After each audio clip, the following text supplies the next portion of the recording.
has to be taught kasi I mean for example first time din niya na his or her brand will have a branch, 'di ba? I mean will be bought by someone to operate in another location, 'di ba? So not all of them are first time. Most of them are also first time franchisors. Not necessarily. Franchisee or franchisor? Yung franchisor, that's the one The buying the franchisor is the one giving out franchise. Yes, the franchisee is franchisor. the one who will buy franchise. Okay, yes. so for example, the franchisor.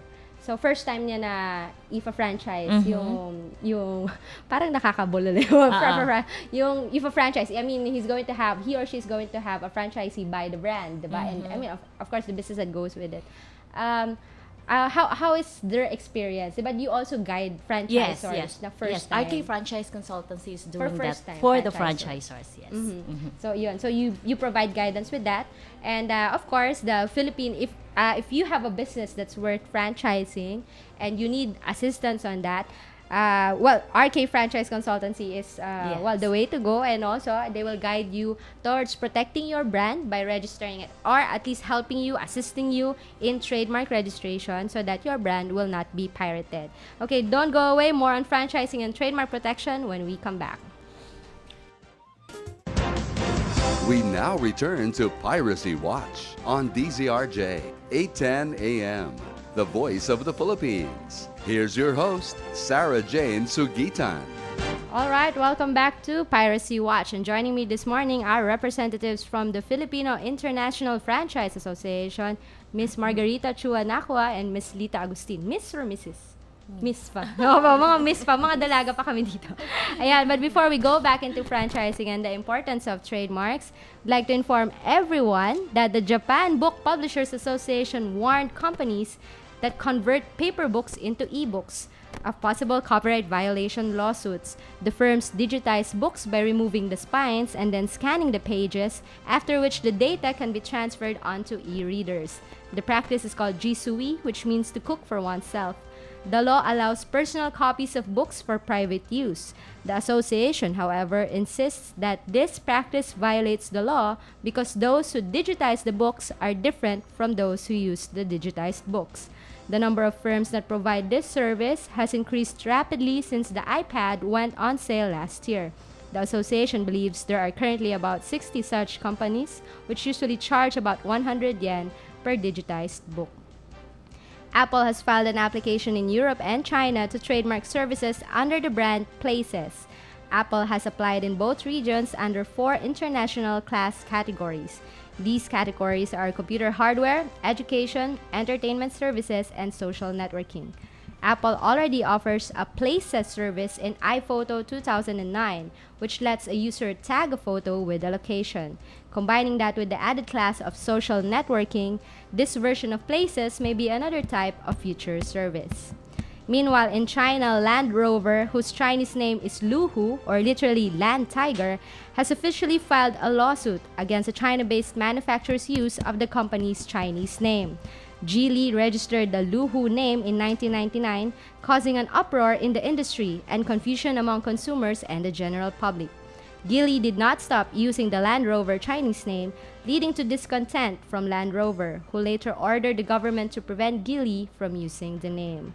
Ayan. Going back to franchising and trademark registration, for you business owners who have brands and think that it is worthy to be franchised, okay, you have criteria that have to meet, no, for franchising. And if you want consultancy, you need assistance with that. And of course, first of all, even before you start thinking of going into a franchise, do register your brand, your business brand, your logo with the Intellectual Property Office of the Philippines. We have 10 satellite offices nationwide. We're on 10 locations. And do check out the website. It's www.ipophil.gov.ph. And if you need assistance in protecting your brand, as I said, you do not own your brand if you are not registered with the Intellectual Property Office. Do call us up at 238-6300 for trademark registration as well as patents. For those of you who want to join the conversation, do call us up here naman in the studio. It's 897-8374 or 895-4460. You are on the Voice of the Philippines, RJAM, and with me this morning are Miss Margarita Chua Nakua and Lita Agustin of the Filipino International Franchise Association. So we were talking earlier about, of course, membership. So who gets to become members of FIFA? You call it FIFA, the association, and what kinds of services FIFA provides to the members. First of all, FIFA develops brands. Okay, they help their members become a global brand, an international brand through franchising. So not only they have a lot of member companies that already have locations abroad. Yes. So pero yung mga, Franchises abroad. franchisees. So that's a proper franchisees abroad, and they help with the trademark registration because they know that it's mandatory for franchisors to register your trademark. Yeah, and franchisor meaning you own the brand, diba? And then you franchise it, meaning you sell it, you license it to business owners for use in other locations. Okay. Earlier, Miss Marge, diba? Yes. Marge, you were telling us yung importance. There have been problems before. There have been scams. There have been incidences wherein the franchisor does not own the trademark or the brand. All right. So, what's your experience on that, and how has, as you said, the DTI resolved that problem? How has FIFA, for example, addressed these problems or these things na wherein there's a scam or there's a fake owner using a brand? It was happened like I think that was last year. DTI received a lot of complaints about this franchise comer, and then actually cannot do anything because it's not regulated by the DTI. So what they do is to do something to come up something to give awareness to especially OFW.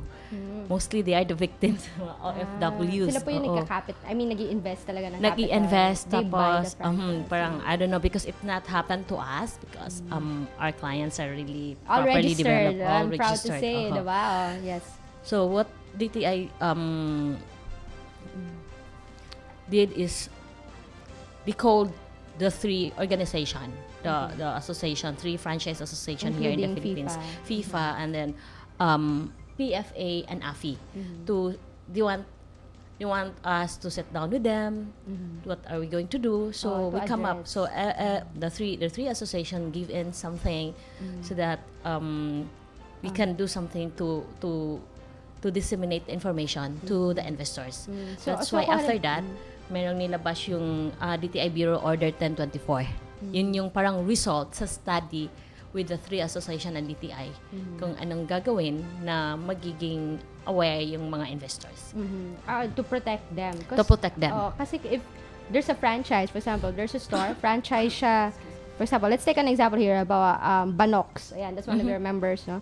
Banox. Ayan, tapos you see it in a location. Tapos ikaw pala may-ari, you're the franchisor or a legitimate franchisee. You see that brand and it's not a legitimate franchisee, diba? Or it's not the trademark owner's franchise, you can take it down kasi hindi nyo pag-aari. Yes, if diba? I'm the franchisor and then I saw somewhere na carrying my name and then it's not my franchise, then I can approach them na I'm the cease and trademark desist. owner. Yes. And that's your protection because if you do not register your trademark, you're not the owner, wala kang laban eh. Yeah, so you we- cannot claim, di ba? Wala kang anything. legal protection. Wala kang legal protection. So you cannot claim, you don't have the right to order someone to take down that name. Even practice and in good faith, you're the first designer of that brand or Yes, logo. It really happened to us. One of our client from Cebu, they're Cebu-based company, they called Hollywood Nails. Hollywood Nails. It's a spa. Yeah, it's more on nail thing. And then a lot of Hollywood clients nails. asking na, mayroon na para kayong branch somewhere in Malate? No, we don't have. Meron. So we really checked. It was really there. Meron. So we called up our franchisor. As an association, we inform our franchisor na, you have a franchisee na pala here in Manila. So no, we don't have franchise in Manila. So what we did is they fly in here in Manila to take pictures, and then after that we sent a letter to inform them that the trademark owner is like this, and like that. We want you to remove the names and everything. Then we gave them the copy of the trademark. The registration, certificate, the registration of opo. certificate, registration from trademark, and then enlistan siguro 4 hours, as in they remove the they remove sumunod the naman. Oh, Oo, sumunod madali naman. namang kausap. Yes. Because But, yes. maybe because they know what's the importance of trademark. Maybe Pero ano they pong know. itsura nung trademark here in you have 100% is the same. It's the same. It's really Sana naman lang copycat. same name lang. Di ba? No, Pero iba yung it's the design niya. same. No, it's the Oo. same. Even the logo is the same. Uh-huh. So talagang copycat. Copycat. Talagang Even the pirate. concept. I don't know the name, but the concept also. Hollywood Nails is still around. It's still Yes, in based Cebu. in Cebu. Oo. But they have branches now nationwide. They have No, more in the franchises. Visayas in Mindanao. We're planning to be here in Manila. Manila. We're They just looking for plan. a location right now for them. You just came from Cebu yesterday, Miss March, and what event was that? It's a training for FIFA as well. Yes, we have also offices. We have office kasi in Cebu, so we have clients also there. We have to go there every now and then because we have to meet our clients. Incidentally, next week, aside from the accession to the Madrid Protocol, we in the Intellectual Property Office of the Philippines support our country's accession to a treaty called the Madrid Protocol. Kasi for us, this will expand the protection of Filipino brands globally. Meaning, if for example, you want to do business in the States or in China or in Hong Kong, instead of going there to file a trademark application, you can just file it here with us in the Intellectual Property Office of the Philippines, and we'll take care of your application in other countries wherein you want to do business. So that's why we are pushing for the Philippine accession to the Madrid Protocol Treaty. And incidentally, next week we have an event on March 9, March 10, and March 11 in Makati, Shangri-La to promote, endorse this accession to the Madrid Protocol. Incidentally, the Filipino International Franchise Association will have a big event in Visayas and Mindanao. Miss Lita, can you invite our listeners to your event next week? Ayan, aside from the Madrid Protocol accession, this is happening simultaneously in SM Cebu. Ayan, so let's hear from Miss Lita about this event. We would like to invite everyone who's interested to buy a franchise or who wants to go into business to come. Anyway, it's for free, no? The It's entrance. free, Yeah, yes, the entrance oo. is for free. This will be on March 11 to 13. This coming Next week. Next week na. Next Yeah. week. Next week. it will be held at the Trade Hall of SM City Cebu. And it will be open by Mall 10 hours, a.m. 10 in the morning. Mall Mall hours. hours. Yeah, Oo, mall mall hours. hours. Nine, So, nine it's to an nine. parang it's an expo. Yes, it's our 11th franchise expo in So Cebu. FIFA is 11 years old or more. It's Uh, FIFA. I mean the Yes. expo is 11. Yeah, it's 11th year. It's our 11th year. Wow, congratulations. So you've been around for, not just since 1995 when you started consultancy. Yes. It's been around for a long time helping. But it Almost 12 years. Almost 12 years. Yes. Almost 12 years in the business, diba? And not just in the business of promoting franchises, but also in the business of making sure that the business works. Diba? Kasi, of course, may mga needs yan, diba? Yung para kayong matchmaker niyan, diba? During this expos, you have people who want to franchise a brand, and then you have, of course, the brand owners. Diba? So you match them for example, not only for capital but also to make the business work, to make it click, diba? To make sure that everyone is satisfied with the transaction. All right, don't go away. We'll be right back right here on Piracy Watch. We now return to Piracy Watch on DZRJ 810 AM, the voice of the Philippines. Here's your host, Sarah Jane Sugitan. All right, everyone, welcome back to Piracy Watch. I'm still your host, Attorney Sarah Jane Sugitan from the Intellectual Property Office of the Philippines. Again, we'd like to thank the support of the World Intellectual Property Organization based in Geneva, the Intellectual Property Office of the Philippines, of course, David Salon, and Mr. Harry Tambuatco, our show producer. Thank you for bringing this show into the public kasi everyone knows actually nobody knows anything. I mean, not much about trademark registration and or piracy and how you protect your brands and respect intellectual property. That's why we're bringing the show to you every Tuesdays right here on The Voice of the Philippines. Again, if you have any concerns about trademark registration, meaning you have a brand, you're a business owner, and you want to register it as a trademark, please do call the Intellectual Property Office of the Philippines at 238-6300, local 514. That will take you straight to the Office of the Director of Trademarks. Ayan, for any queries or applications, generally, will facilitate it, will help protect your brand as a trademark. Because otherwise, if you do not register with us, you do not own your brand. I'm sorry, but that's the law. Anyway, if you'd like to join in the conversation here in the studio, we have, do call us up at 895-4460 and 897-8374. We come in every Tuesdays at 11 in the morning and Friday nights from 7 to 8 with replays at 12 midnight to 1 a.m. Intellectual Property on TV, exclusively in Destiny, Channel 8 Global News Network.